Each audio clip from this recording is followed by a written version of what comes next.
Well, it's only February, but American Rickshaw may just be the weirdest movie I'll watch all year. This movie was suggested by a fan on Buy Me a Coffee, and I'm glad it was suggested because it's the perfect type of movie for this show. Hey guys, welcome back to the show, and on this episode I'm going to be talking about American Rickshaw. This is a movie that came out in 1989, and it is extremely strange. I'm still confused by a lot of it, actually. This movie was a co-production between Italy and the United States, and it was directed by Sergio Martino, who also directed another movie that I've been meaning to watch, The Great Alligator. American Rickshaw, which also went by the title American Tiger, tells the story of Scott Edwards, who lives in Miami and drives a rickshaw. Are you getting excited yet? Scott is played by Mitch Gaylord, an American gymnast and Olympic gold medalist, and when I heard that, I immediately thought of Gymkata, the movie that starred American Olympic gymnast Kurt Thomas. But this isn't Gymkata. See, in Gymkata, they really wanted to show off Kurt's athletic skills, but in this movie, yeah, not so much. Which is really kind of disappointing if you ask me, because I thought the gymnastics were what made Gymkata so much fun. Anyways, it seems like it's a typical day in Miami until it suddenly starts pouring. And look at this old lady, stuck in the rain. She'll be killed! That is, until our hero shows up with his chariot to save the day. By the time they reach their destination, the storm has passed, and the old lady is mesmerized by the tiger on his shirt. According to the Chinese horoscope, I was born in the year of the tiger. Well, isn't that interesting? And what year was he born, you might ask? Well, we find out later that he was born in 1966. The year of the horse, actually. So, yeah. That wasn't the year of the tiger. But I guess a horse still kind of works, considering what he does for a living. Anyways, 6 months later, Scott comes home one day and finds a gift in his mailbox, and it's some kind of weird thing. The letter attached says it's from the old lady and that she had to track him down because it was very important for him to have whatever this thing is. But before he can finish reading the letter, he's distracted by his neighbor, and the letter falls to the bottom of the stairs. And clearly Scott isn't gonna walk all the way back down to get it. I mean, come on, screw it. Plus, the lady had weird handwriting anyways. Nobody has time to read cursive in the late 1980s. Anyways, he tells his neighbor, "Please leave me alone. My rickshaw body is too much for you to handle. I mean, come on, look at me, I'm jacked." Meanwhile, his roommate, Daniel, is drinking beer and watching televangelist Reverend Mordem. He wants to change the channel, but the batteries must be dead. Oh well, I guess the whole remote is garbage now, and you can tell just looking around this place that these are real guys. Yeah, you know, pictures of girls, cars, fish, and a baseball glove hung up on the wall. Doesn't get much more masculine than that. So Scott goes into his room and throws the thing into his dresser because it's weird and he has no idea what it is. And sure, maybe he'd know what it actually was if he spent the time to read the letter that was attached to it. But look, we've already been through this. It fell on the ground, which means that it's garbage now, and he's not going to walk all the way downstairs just to pick up some trash. Do you? Do you want to go pick up some trash?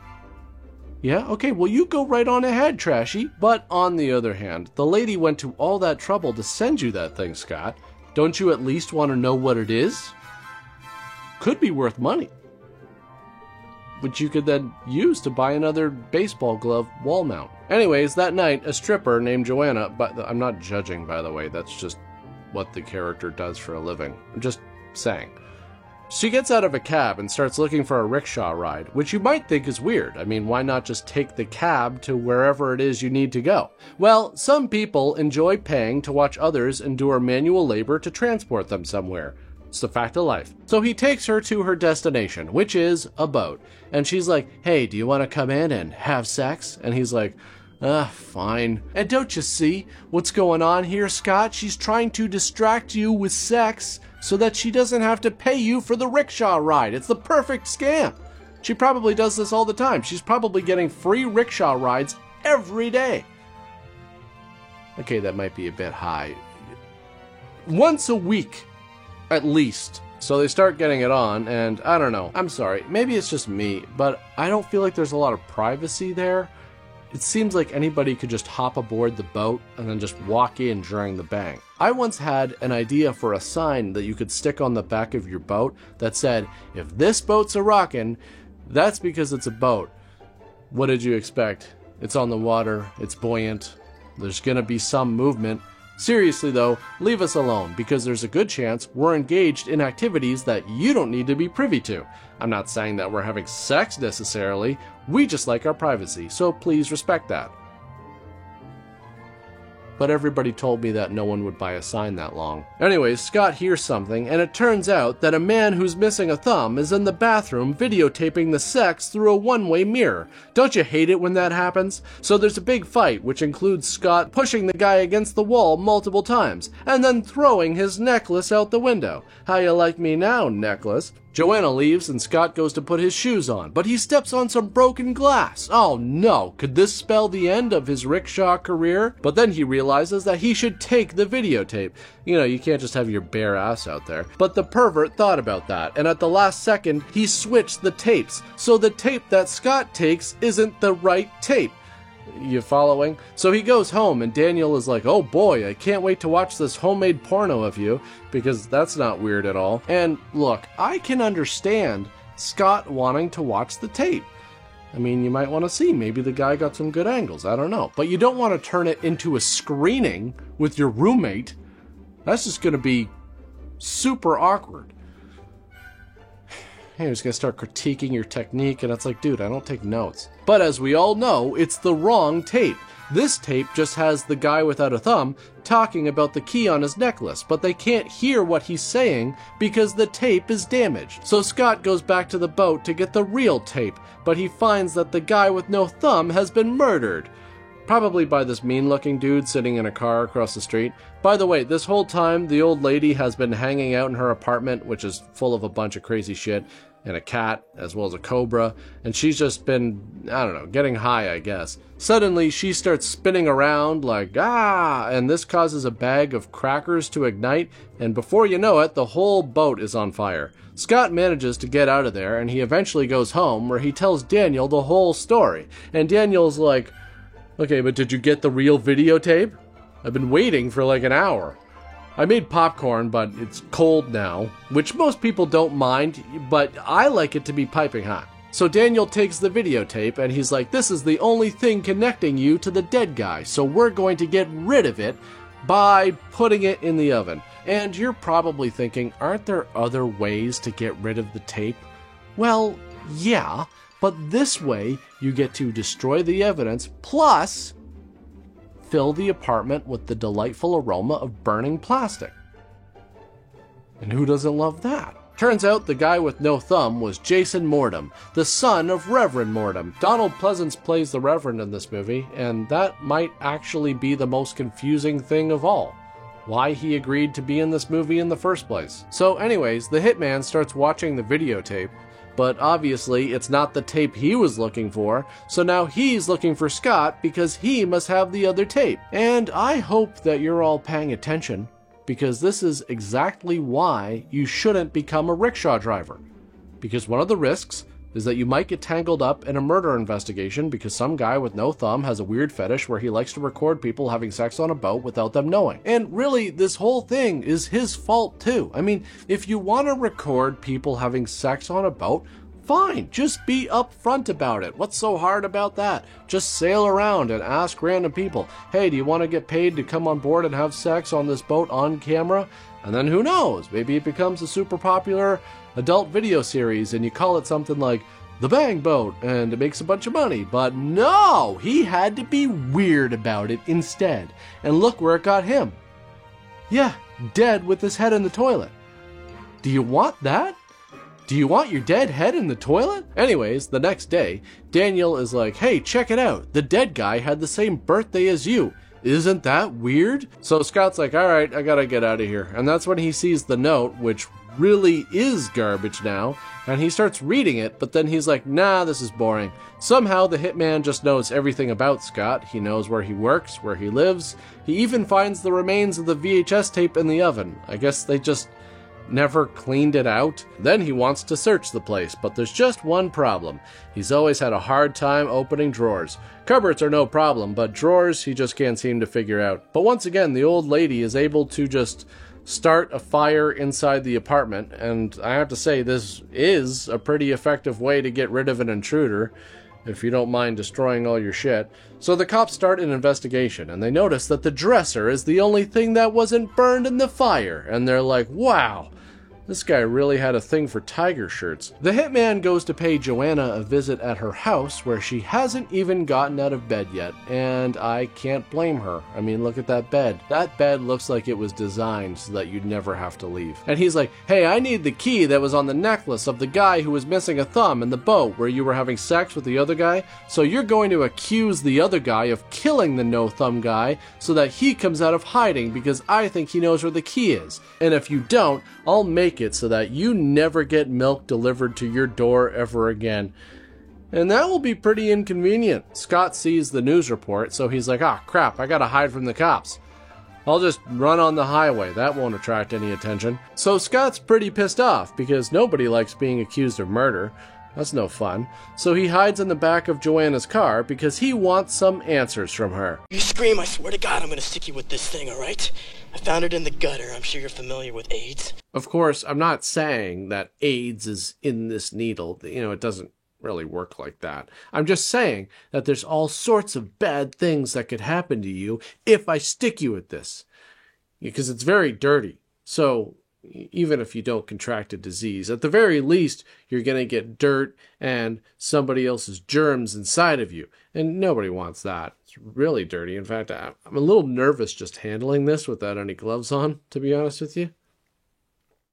Also, you actually still owe me for the rickshaw ride, in case you forgot. So, give me all your money. No, I'm kidding.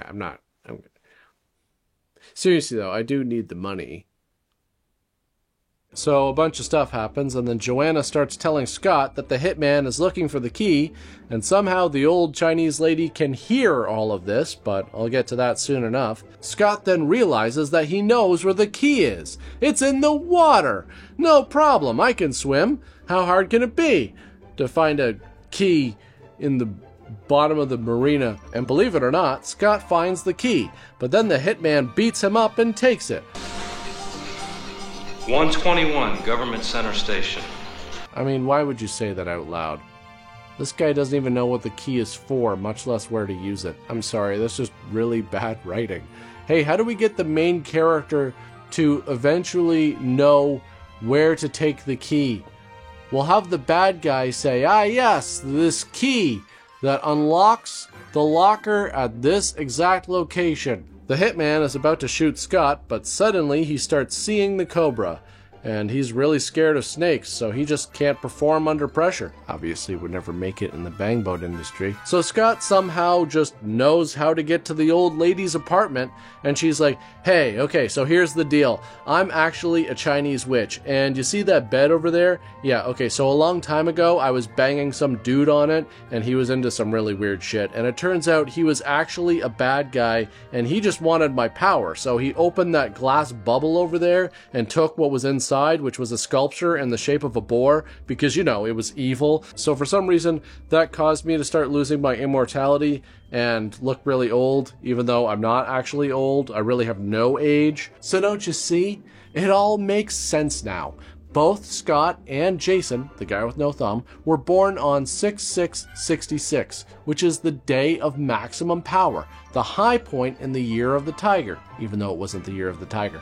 And to be completely honest with you, I still don't really understand what that has to do with anything. But anyways, Jason stole the sculpture from his father, for some reason, and then he hid it in a locker at the bus station, and that's why his father had him killed, so that he could get the key to the locker. So the hitman goes to try and get the sculpture, but the key burns a hole through his hand and then through the floor for some reason. And I like how this guy is clawing at the floor as if he doesn't have a giant hole in his hand.